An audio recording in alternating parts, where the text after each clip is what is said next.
कांग्रेस पिछड़ा वर्ग विभाग के राष्ट्रीय अध्यक्ष अजय यादव रायपुर पहुंचे। आज राजनांदगांव और खैरागढ़ विकास क्षेत्र में प्रचार करेंगे। दोनों विधानसभा में बैठक और जनसंपर्क अभियान में शामिल होंगे। वहीं दौरे को लेकर अजय यादव ने क्या कुछ कहा, आइए जानते हैं। देखिए, आज मैं भी यहाँ पहुँचा हूँ और छत्तीसगढ़ में क्यों हमारी सरकार थी और हमारी उपलब्धियाँ बहुत अच्छी रही हैं किसानों के लिए और छोटे मजदूर के लिए और महिलाओं के लिए बहुत सारी योजनाएं में जिसमें बघेल साहब की सरकार ने बहुत अच्छे कार्य किए हैं।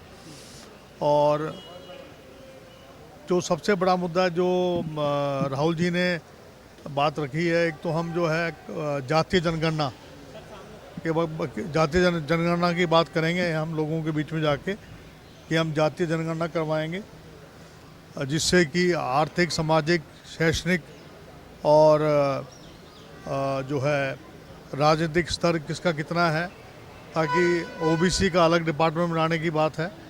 और जो भी 5 गारंटी जो दे रखी हैं, जो अभी जो हमारे एजेंडे में है, जैसे गैस का सिलेंडर है और चीज़ें हैं, तो उसके बारे में जो है प्रचार करेंगे। और विशेष रूप से मेरा उद्देश्य एक ही है कि पिछड़ा वर्ग के लोगों को पार्टी के साथ और जोड़ना। सर, आप लोग नहीं, ऐसा कुछ नहीं है, ये सब अखबारी बातें हैं। हमारी पार्टी एकजुट है और सब मिलकर जो है पार्टी को सत्ता में पुनः लौटाएंगे। ऐसा है कि भारतीय जनता पार्टी का तो मुंगेर लाल के सपने देख रहे हैं, वो तो इस बार छत्तीसगढ़ में रिपीट हम करने वाले हैं। उनके वायदे जो हैं ना तो वो सत्ता में आने वाले हैं, जो भी वो वायदे करेंगे वो केवल जो है कागज़ों में रह जाएंगे।